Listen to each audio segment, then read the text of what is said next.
G'day viewers, I did some repairs of this anyway. The cheese gear I replaced up here, turns out it just went to mush, and yeah, my take-up stopped working. So I fixed that. I've got a gear here, nylon replacement gear I took out of a dishwasher. And I've took a CRC silicone spray nozzle, a special one. The hose, after the extension of the nozzle of those little aerosol WD-40, have a little nozzle that sticks off with a hose on it. It's one of those aerosol WD-40 hose nozzles, the extension bit. I drilled it out, the drill bit to fit that shaft on the adapter that's in there, little arm that goes in there, and I drilled that gear out an X bigger size to fit that little straw in there, which I made it only a bearing. It's not 100% straight, but it doesn't make any noise. It runs perfectly fine like that. That's its new gear. Now I've got this little knob here on the auto stop on this cheese gear. This little pin here in there actually broke off, so I've fixed that with super glue now. It's a problem with Phillips. I think they use these cheese gears to make the gear train more quiet, but over time these gears just they look like stale cheese. They have the same texture. That's why they got the nickname cheese gears. That's a bit harder to replace, that one. Well, I'll probably use an ordinary gear. Actually, I could replace it if it does go bad. Find a gear that looks the same, and just drill a hole off centre and put a pin in it to replace this function. It wouldn't be too hard to remake that one. So that's one of the reasons why I just don't throw junk away. Anything that's got gears and stuff, I try and keep them now, because I can make, like as I did here, make my own new parts. So things like this I can be resourceful. Anyway, this works good now. It's fully functional again. The cords in place back quite nicely. I did some recording off the radio.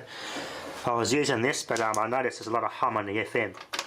The FM has actually developed a lot of hum. The AM is fine, but the FM has just got a bit of hum in it, so this might need new capacitors. Other than that, it works quite well. It worked very well. Got some torque back on there, some very heavily. Playing back for a good test. Kind of like this deck, it's a really nicely laid out deck. Well made. So we have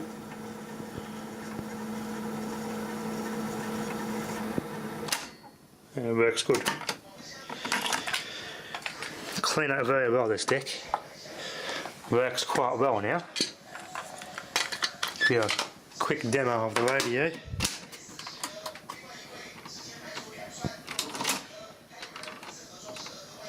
I'll override the record button manually to show you the radio to come on.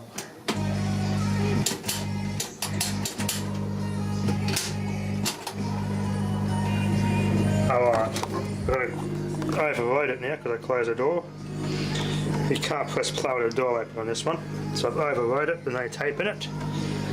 As you can see, there's a lot of hum in that.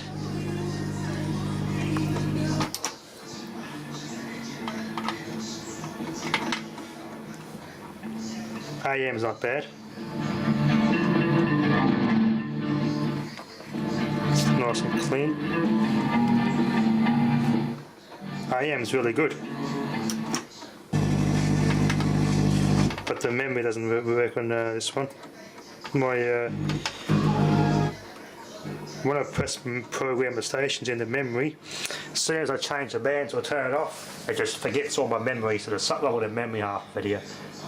But the FM, not a hum. AM's not bad, but FM's bad. Let's go and need some capacitors in the FM section somewhere. Oh, a lot of hum.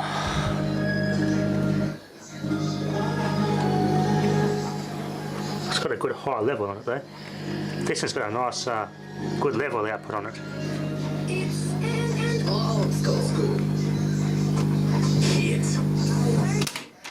Too much hum on that FM though. I've got to fix that. Anyway, here's what's inside this FM, the AM tuner module. Nicely coloured circuit board. Had a couple, that looks pretty original. There's a bit for the digital checker, that's really cool, really old school. Then a big socket, wow. And someone's made a pair here. 12 picofarad capacitor. Okay, it's been repaired there. Something's been done here, it's been cut and I've re-soldered it. Original Philips brand electrolytics.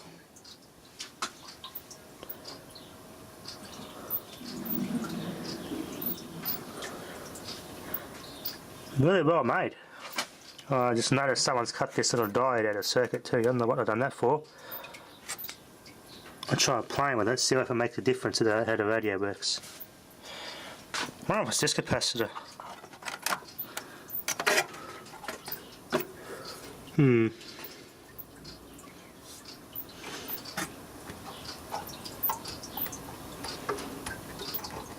Anyway, let's plug this in, get it plugged into a signal so we can try and find where the hum's coming from.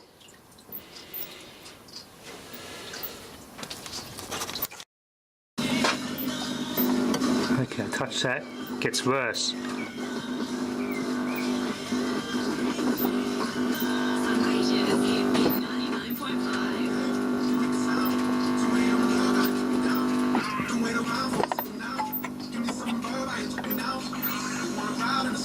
Bit of hum there.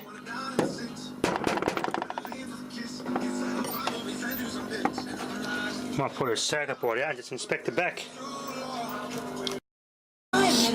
Viewers, I've been jumping on a spare capacitor across some components just to see. To provide health advice and help with minor injury. That's got nothing to do with it. Or appointment required. I'm just doing that just by touching and you feel over a tuned circuit. These little filter capacitors are getting a bit hot. Guaranteed. A bit too warm, I reckon. I'm going to change them anyway. You know, it sounds fine on AM. I'm going to change these anyway, these filter caps. We've got a 1000 microfarad at 10 volt and a 1500 microfarad at 10 volt.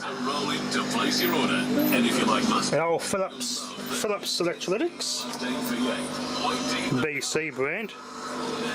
I think there's actually Philips as well. These are higher end Philips capacitors. These came out of a smart meter, so these are pretty good stuff.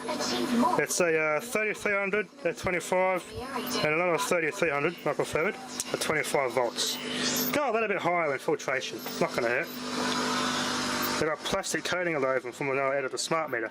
There's 105 degrees Celsius for the caps, so they won't mind that warm transformer like that. Their homes as the bushfire rages. People in the Irvine Bank area have been asked to evacuate. Yeah, I'll change them anyway, bugger it. They're, as I said, they're Philips caps anyway. Same logo, same design, same colour. I'm pretty sure BC is just a higher end of a version of Philips brand capacitor, so I'm keeping this thing original to its original name. So it's keeping good. I do like what they did having these little plastic things under the components. How good is that? You've got those little plastic feet. The component sits in that little frame and that holds the component what do you call it? Pre-bent component links to the scheme of the board. I do like how this sort of construction where the components are like that. They're bent, pre-bent and then put in. I like to get that sort of construction where the components are standing up like that because they can get cooler easier. They'll last longer. Having a component laying on the board, you can get discoloration and they'll get hotter. But having it this way, you got better passive cooling, which I quite like. I don't like the construction technique Philips used here. They're all sticking up. You got good passive cooling, so thumbs up the Philips back. So anyway, let's get this thing all powered down. They're gonna take the front off. All these wires have to be undone, and this pulls out of the front and just tips over that way. I'll also give a good overview where the cords have to go. So yeah, pretty much how the cords all go. Anyway, let's get this thing apart and get these filters replaced. Hopefully that'll fix it. Just let them know. Price drop protection starts from anyway, $15. let's fix. With the fine. Okay, viewers, well unfortunately for the Philips authenticity, the footprint for these component leads are just too wide. It's 2mm too far apart to fit the circuit board footprint. And they're just too short anyway, so they're out of the question. So I got some 10 volt 200 microfarad Nichicons. 105 degrees Celsius rated Nichicons. They look kind of odd and ugly, but they're going to do some good filtration. They're damn good capacitors, so. These are real Japanese Nichicons too. I had a limo waiting for us, and we all good. with her dad's house, and they had organised all her friends and family for a surprise. That's plenty of space. I can't push it down any more than anyway. They're about 10 millimeters hanging up in the air. It's not going to do any damage. It keeps to the Philips tradition of having components standing up with long legs to keep them cool. I do like this, as I said, I do like what Philips have done here. This one of my favourite component layout techniques. It allows for much better cooling. Good, helps extend the life of the components. It's a shame they couldn't fit, but can't win them all. So let's just test these. I think they're going to be a bit out of spec. I have a feeling they're going to be out of spec. So let's test them. Even though they are physically may work, but if they're off spec, that'll explain why I've still got hum, even though these aren't necessarily completely bad or dried out. So I'll set the camera down and I'll just connect this up. Component, we test this component. I'm going to test this capacitor.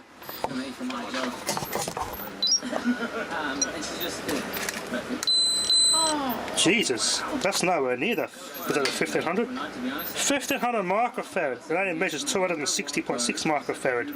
The ESR's pretty good there. Well, that explains why it's got some hum in the audio. That's nowhere near what it should be. Congratulations, mate. It's great.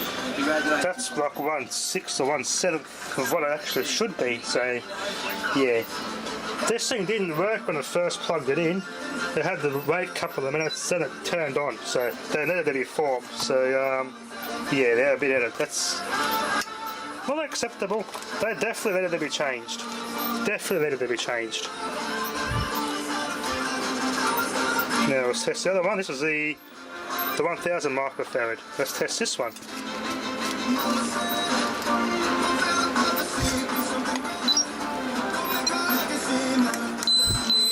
Jesus! 61 microfarads. Supposed to be 1000 microfarad. Only measures 61.6 microfarad.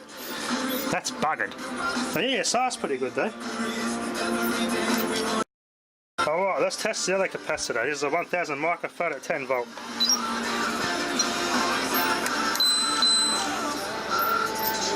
.46 ohms, 60.96 microfarad. That's way out. 60 microfarad, it's supposed to be 1000 microfarad. That's way out. 0.46 ohms, sounds like a good ESR, but the chart for this thing is in my storage container. I have to dig the chart out. The chart will tell me what the acceptable ESR is for a capacitor of this value. So it's important to have that chart with you at all times when testing electrolytics. The chart is a good indication how healthy a capacitor actually is. This and there was about bloody 260 microfarad out of 1500. So 60 versus 260 microfarad. They're way out of use by date, them ones. I put those back, they're good. So let's put this back together. Hopefully it's going to perform really well now. They're not going to go anywhere, they're pretty secure, so looks off authenticity, but 200 microfarads on both rails is not going to hurt anything. Give me some extra cleanliness on the audio now. Not even warm. Much better. No more hum. Great gear, great prices. Find them on Facebook and Instagram. To Exposed Apparel, 81 Avenue. No more hum. There we go. Hungry? And now I can get good tuning without even having the aerial. How good's that? $10 lunches, plenty. And order ahead and get a drive-through. Look at that, eh? Drive-through menu. Those bloody capacitors all along. They were a bit warm, so they kind of felt suspecting because they felt warm to the touch. Nice near Nichicons there. 105 degrees Celsius rated, as I said. Harvey Norman, big games, big. They're not going to go anywhere. They're pretty well secured as they are. They look kind of big, but yeah, extra capacity is not going to hurt no one. This thing works good now. I don't even have the aerial plugged in, just the AM one. Look at that. And online bargains. Plus buy now with 60 months interest free. Perfect. This thing is fixed. Bobby Dazzler. 23. Offers end Tuesday. Harvey Norman. Alright, now I can start taping off this thing again. Because before I recorded stuff, I couldn't figure out why I was humming it a little bit. But now I know it's fixed.